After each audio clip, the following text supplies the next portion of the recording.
What advice would you give to a young person, high school, college, about how to be successful? You've done a lot of incredible things in the past decade. So maybe you have some something. There might be something. There might be something. I mean, might sound like a simplistic or so, but I would say literally just follow your passion, double down on it. And if you don't know what's your passion, just figure out what could be a passion. So the step might be an exploration. When I was in elementary school, was math and chemistry. And I remember for some time I gave up on math because my school teacher, she told me that I'm dumb.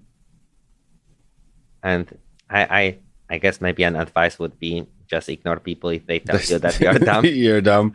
You mentioned something offline about chemistry and explosives.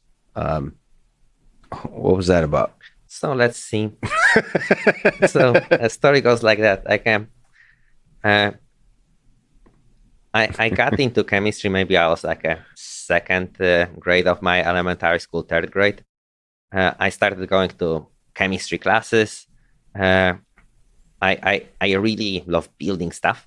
Mm-hmm. And I did all the experiments that they describe in the book, like how to create oxygen with vinegar and baking soda or so. Mm-hmm. Okay, so I did all the experiments, and at some point I was, so what's next? What can I do? And explosives, they also, it's like you have a clear reward signal. If the thing worked or not. So I remember at first I got interested in producing hydrogen. That was kind of funny experiment from school. You can just burn it. And then I moved to nitroglycerin. So that's also relatively easy to synthesize. I started producing essentially dynamite and detonating it with a friend. I remember there was at first like maybe 2 attempts that I went with a friend to detonate what we built. And it didn't work out. And like a third time, he was like, it won't work. Like, let's don't waste time. And I was carrying this, the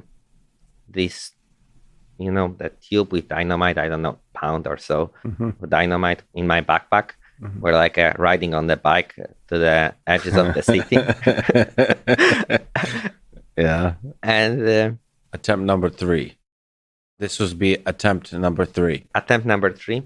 And we dig a hole to put it inside. It actually had the electrical detonator. We draw a cable behind the tree. I haven't ever seen like a explosion before, so I thought that there will be a lot of sound. Mm-hmm. But we're like laying down, and I'm holding the cable and the battery.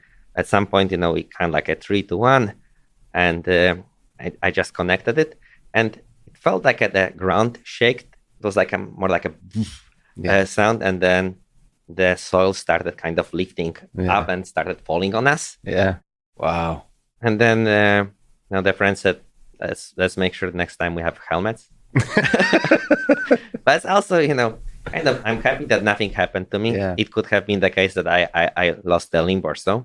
Yeah, but that's childhood of an engineering mind with a strong reward signal of an explosion. I love it. There's some aspect of chemists, the chemists I know, like my dad with plasma chemistry, plasma physics. He was very much into explosives too. It's a worrying quality of people that work in chemistry that they love. I think it is that exactly is the strong signal that the thing worked.